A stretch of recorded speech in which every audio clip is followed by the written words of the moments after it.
Chapitre 7. C'était le dimanche. Bobby se leva à l'aube et monta au grenier. Le ciel vert pétillait d'alouettes. Une belle journée en perspective.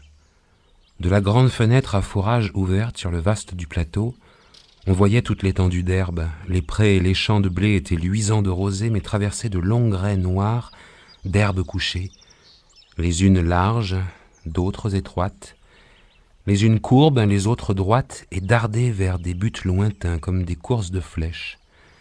C'étaient les routes et les pistes des bêtes nocturnes. Elles s'entrecroisaient, se côtoyaient, s'écartaient, se rapprochaient, se confondaient, se séparaient, s'en allaient vers des talus, des arbres, des terriers, des nids, des bauges, ou vers le lit sec de la lande où la terre était chaude. Dans quelques-unes de ces pistes, l'herbe déjà se relevait.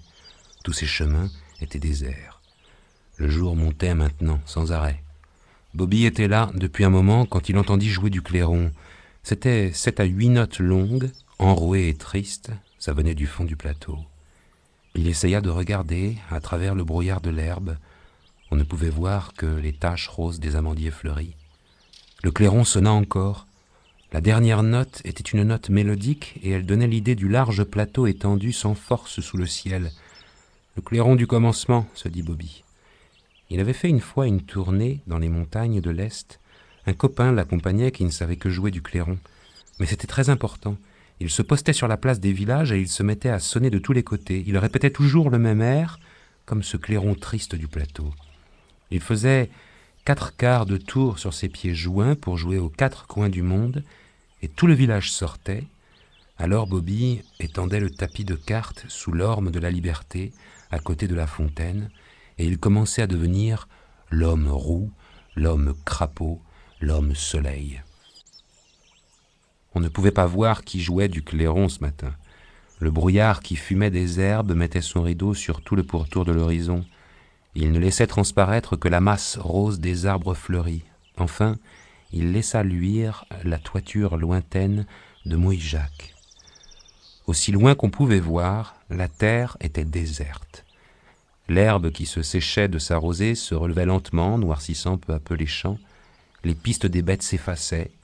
Au bout d'un moment, il ne resta plus de visible que les chemins des hommes avec les ornières, mais le large du plateau était toujours vide. Personne, rien, sauf le pétillement des alouettes. Et encore une fois, le clairon. Cette fois, Bobby vit luire le cuivre à travers la brume du matin, puis, un peu après, il distingua la forme noire d'un homme qui marchait à travers champs. Il était à la lisière du verger d'amandiers. Il arriva au champ de narcisses. L'homme mit le clairon sous son bras et regarda les fleurs. Il se pencha pour en cueillir. Il les approcha de son nez. Il en respira l'odeur. Il resta longtemps immobile avec les fleurs contre son visage.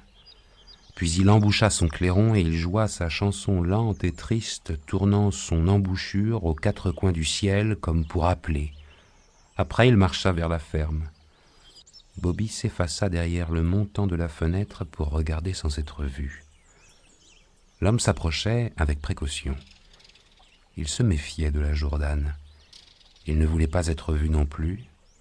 Il ne voulait réveiller personne. Pourtant, arrivé de l'autre côté du champ de Narcisse et à 100 mètres du hangar, il emboucha encore son clairon et il appela avec sa chanson.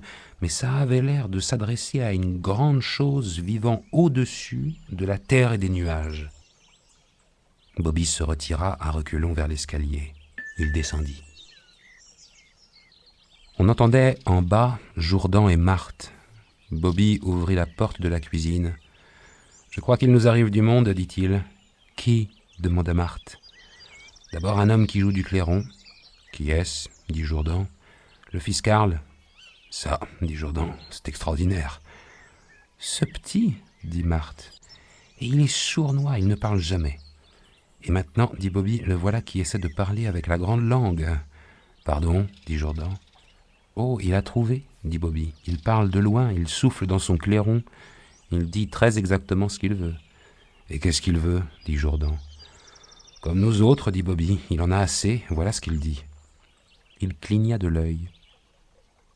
« Marthe, dit-il, le matin est beau. »« Oui, dit-elle. »« Donne-nous pour une fois le petit verre d'eau-de-vie. » Elle s'en alla au placard chercher la bouteille. « Pour Ce matin, dit Bobby en passant son bras sur l'épaule de Jourdan, on va trinquer tous les trois pour la dernière fois. Comment dernière, dit Marthe, en arrêtant son geste. Tu vas partir ? Non, dit Bobby, mais nous ne serons plus guère ensemble par la suite, tout en restant côte à côte. On ne sait jamais ce que tu veux dire, dit-elle, et elle resta muette et immobile près du placard. Tu cherches aussi, toi, dit Bobby à Jourdan, en le serrant dans son bras. Tu ne dis rien, tu ne me demandes pas comme d'habitude en disant « Pardon ?» Oui, dit Jourdan, je cherche ce que tu veux dire. Et si ça doit être la dernière fois qu'on trinque, j'aime mieux casser la bouteille et le verre tout de suite.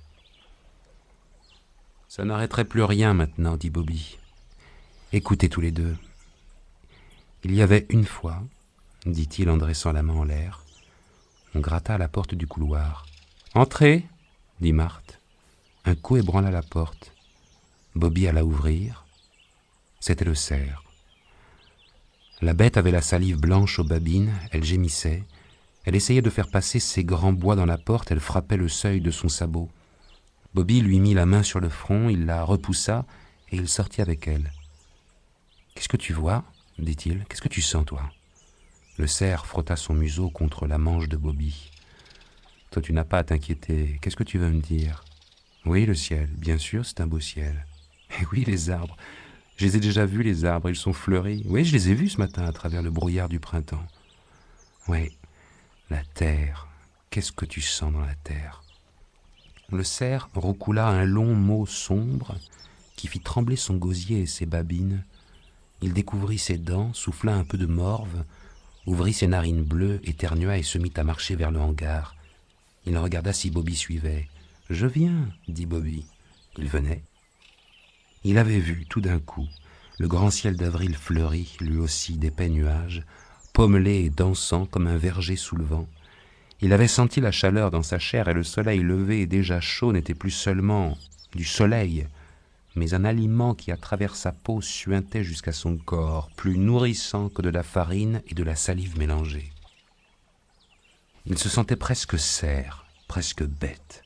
Il savait d'avance, par science de bête, que là où le cerf le menait, il y avait intérêt de cerf et intérêt de son cœur à lui, Bobby, alimenté soudain par la farine d'or du soleil. Il avait pensé appeler Jourdan et Marthe, puis il s'était dit « Je le leur dirai tout à l'heure, au fond, je ne sais pas où ils me mènent. Ce que je sais seulement, c'est que nous sommes sous les branches fleuries du ciel. »« Je viens, » dit-il. Le cerf s'était retourné, l'avait regardé avec ses beaux yeux ronds, avait gémi tout doucement une petite phrase d'amour. Ils contournèrent le hangar. Brusquement, Bobby vit le champ de narcisses entièrement couvert de fleurs et à travers le champ, une fille qui fuyait à la course. Il s'élança à la poursuite. Il entendit danser derrière lui les 4 sabots du cerf, puis la foulée de la bête qui le gagnait, puis le petit galop facile à côté de lui. Le cerf avait rejeté sa tête en arrière, retroussé ses babines, il riait et le vent sifflait entre ses dents vertes. La fille avait des jupons larges, elle courait vite avec de fortes jambes nues, elle monta le talus d'arrosage, descendit de l'autre côté et disparut. Bobby arriva au sommet, lancé droit, mais droit devant, il n'y avait plus rien que le plateau désert avec 2 ou 3 fumées de brume. Le cerf, cabré sur ses jambes de derrière, secoua ses bois et s'élança vers la gauche. Bobby le suivit. La fille courait là-bas, devant la lisière de la forêt. Maintenant, il ne pouvait plus la perdre de vue, il fallait la gagner avant les arbres. Elle tenait ses jupons relevés, elle courait à pleines jambes, ses cuisses nues faisaient mousser du linge blanc. Elle crocheta vers la droite. Là, il y avait un verger fleuri. Elle le traversa, elle filait de ce côté du ciel où s'entassaient les nuages d'un orage du matin. Sur la lande rase, elle était seule, blanche, contre les nuages profondément bleus. Elle s'arrêta, fit face, mit sa main sur son cœur et attendit. Le cerf s'approcha d'elle au pas, avec un peu d'amble, et en balançant sa tête d'arbre aux yeux doux. Comme Bobby arrivait, « Vous m'avez prise, dit-elle, à cause de mon cœur. » Elle pressait son sein gauche sous sa main. Elle respirait, bouche ouverte et fort. Chaque fois qu'elle aspirait l'air, ses yeux se fermaient de paix et de plaisir. « Pourquoi courriez-vous ? Je ne voulais pas qu'on me voie. » « Mais on vous voit aussi quand vous courez, et alors on a le désir de courir après vous et de vous attraper. Sans mon cœur, dit-elle, je serais loin. » Elle avait en effet le visage même de la vitesse, avec des chairs lisses et tous les cheveux jetés en arrière et mousseux comme la poussière que soulève le pas puissant des orages. « On peut aller très loin, même avec son cœur, » dit Bobby. Il avait, lui, ses beaux yeux d'homme. Il sentait que leur lumière grandissait et qu'elle jaillissait de lui, brillante et fine. « Voulez-vous revenir » dit-il. « Maintenant que je suis plus calme, oui, » dit-elle. Il tendit la main. Elle la prit. Ils retournèrent du côté de la ferme. Le cerf resta un moment immobile. Il fit quelques pas en avant, droit devant lui, dans l'ancienne direction de la course, vers le large du plateau, les bois, l'horizon où sous l'orage tremblaient les profondeurs du lointain. Puis il se tourna en piétinant la terre et il suivit l'homme et la femme. Il marchait, la tête basse, ses ramures arrachaient la pointe blonde des herbes. « Je m'appelle Aurore, » dit la jeune fille. « Et moi, Bobby, » dit-il. « C'est vous qui avez amené le cerf ? » ?»« Oui, il est à moi. »« Vous me faites mal parler, » dit-il ensuite. « Il n'est pas à moi, il est à nous.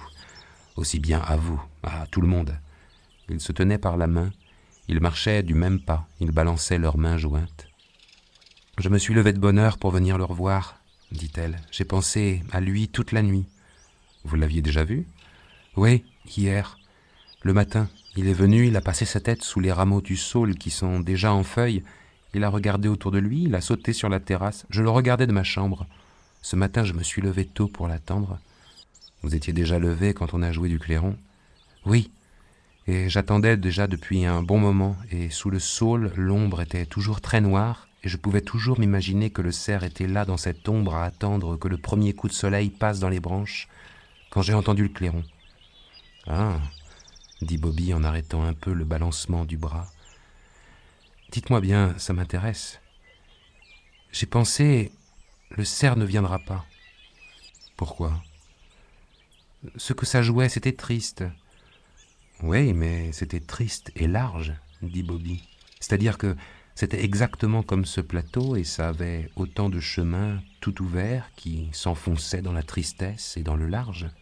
Et au fond, ça donnait tout à coup l'idée que sur un de ces chemins, ou peut-être sur tous, on pouvait rencontrer la joie. Et alors, on avait envie de partir et on pensait que peut-être la joie était au-dessus des chemins de la terre comme un arc-en-ciel et qu'elle les enjambe tous. Et que, quand on ne la voit pas, c'est seulement parce qu'on est mal placé. Il suffit alors de marcher pour arriver à l'endroit où l'on sera dans la pluie, sous la pluie luisante de la joie. N'est-ce pas ? Je ne sais pas, dit-elle. J'ai juste eu le temps de prendre un fichu et je l'ai perdu tout à l'heure dans les narcisses quand j'ai commencé à courir. Je suis descendu doucement et je suis venu. Vous êtes la demoiselle de Fra Joséphine ? Oui. Je connais tous les autres du plateau, mais vous, je ne vous connaissais pas. De vue, ajouta-t-il, parce que pour le reste, Jourdan m'a parlé de vous. Et vous ne me connaissiez pas comme je suis ? Non, dit-il. Il sentit à ce moment-là la petite main dans sa main. Elle était chaude et lisse, la peau un peu molle, les doigts craquants et tendres comme les petites branches des aunes. Il regarda la main, le poignet, le bras, l'épaule, puis le visage. Elle avait des yeux violets et laiteux, et le bord des paupières était d'une pureté de sable. « D'habitude, dit-elle, on ne m'aime pas. » Pourquoi dire d'habitude ? Car, continua-t-il en recommençant à balancer la petite main, si un ne vous aime pas, si 2, si 3, si 50 ne vous aiment pas, celui qui arrivera après les 50 trouvera peut-être des raisons de vous aimer. Et quand vous en irez avec lui sur les chemins, vous ne penserez plus aux 50, mais à lui seul. Et vous direz, d'habitude, on m'aime. Je ne sais pas, dit-elle. Quand vous parlez longtemps, on vous comprend moins. J'ai toujours cru qu'on me comprenait mieux, dit-il d'un air fâché. Non, dit-elle, mais c'est agréable de vous entendre parler. On n'a pas besoin de comprendre, on se laisse faire. Me connaissez-vous mieux maintenant ? Oui. Et moi ? Je ne vous connais pas du tout, dit-elle. Je suis l'homme au cerf. C'est vrai, dit-elle. Le cerf, je l'avais oublié. Ils étaient arrivés près de la ferme. Le jeune garçon au clairon leur faisait des signes. En même temps, il leur indiquait de s'approcher sans faire de bruit. Il était près du hangar. Il regardait quelque chose par terre. « C'est le matin des jeunes filles, » dit Bobby à voix basse. C'en était une nouvelle. Elle était couchée près le mur de bois du hangar, la joue contre une fente des planches. « C'est Zulma, » dit Aurore. « Je la connais, elle est belle. »« Oui, » dit Bobby. « Elle dort, que Dieu la bénisse. »« Je suis arrivé là, » dit le jeune garçon au clairon. « Je l'ai vue, je l'ai regardé dormir. »« Vous êtes le fils Karl, » dit Bobby. « Ouais. Je me souviens de vous avoir vu le jour où votre père m'a montré son étalon. »« Moi aussi, » dit le garçon, « je me souviens. »« Il ne faut pas la réveiller, » dit Aurore. « Regardez, elle a un beau sourire sur les lèvres. »« C'est la fille de Randoulet, » dit le garçon. « Ça ne lui arrive pas souvent de rire. »« Alors venez, » dit Bobby. « Mais comment êtes-vous là, tous les trois ?» Il avait pris le bras du garçon, il tenait toujours la main d'Aurore. Un qui joue du clairon dans l'aube, une qui court en tenant son cœur, une qui dort sur la terre dure avec un grand sourire. « Moi, dit le garçon, je suis venu voir le cerf. Où est-il ?»« Il nous suivait, » dit Bobby. « Il a dû aller voir Marthe, c'est l'heure où elle lui donne le pain. Venez. » Comme ils approchaient de la maison, ils entendirent des voix joyeuses. Le vieux Jacou de chez Maurice venait d'arriver avec toute la famille, la vieille, la jeune, le gendre et les deux petits. « Le valet est resté pour la garder, » dit-il en descendant noblement de la voiture, « mais il viendra dimanche prochain. »« Tu as eu une bonne idée, » dit Jourdan. « Ça, c'est une idée comme tu en avais du temps que nous allions tous les deux acheter des vaches à Éguine. »« Le temps est passé, » dit Jacou. « On se fait vieux. »« Rien n'empêche, » dit Jourdan, « puisque tu vois. »« Et alors, vous autres, il faudra descendre de cette voiture et entrer à la maison. Barbe, Joséphine, Honoré, les petits, je pense que c'est ici que vous veniez. Oui? Alors qu'est-ce que vous faites là-dessus » Le vieux Jacou avait ses manières de dimanche et de jour de grande fête. Il se faisait plus lourd que d'habitude ces jours-là. Il avait l'air de peser beaucoup sur la terre. La vieille Barbe faisait 1000 précautions pour descendre de la jardinière. « Je vous aide, » dit Bobby. « Attendez !» Il abandonna la main d'Aurore et le bras du garçon. « Il me tenait encore la main, » se dit Aurore. Là, devant le monde. Elle frotta sa main contre sa jupe. « Il y a des bras de fer, » dit la vieille Barbe. Il venait de la déposer doucement sur l'herbe. « Vous pesez comme une sauterelle, » dit-il. « Que de monde !» cria Marthe du seuil, et elle s'avança. « Donnez la main, » dit Bobby à Joséphine. « Oh, demoiselle, » dit la vieille Barbe, « vous êtes déjà là de bonne heure. Et madame Hélène ?»« Elle viendra, » dit Aurore. Elle pensa, « Quand elle verra que je suis partie de la maison, elle viendra. »« Elle est là, » dit Marthe. « Qui ?»« Votre mère. Elle est là depuis plus d'une grosse heure, elle boit le café. Venez, Barbe. Que de temps depuis la dernière fois. Venez, mademoiselle Aurore. Jourdan, tu t'occupes des hommes ? Joséphine, dit Barbe, porte-moi mon capucet. Il est sur le siège. Et alors, dit Jourdan à Jacou. Alors voilà, dit Jacou à Jourdan. Et ils regardèrent lentement tout l'alentour de terre plate. Joséphine s'était appuyée à pleine épaule sur Bobby et Bobby l'avait serré à la taille, enlevé de la voiture et posé à terre.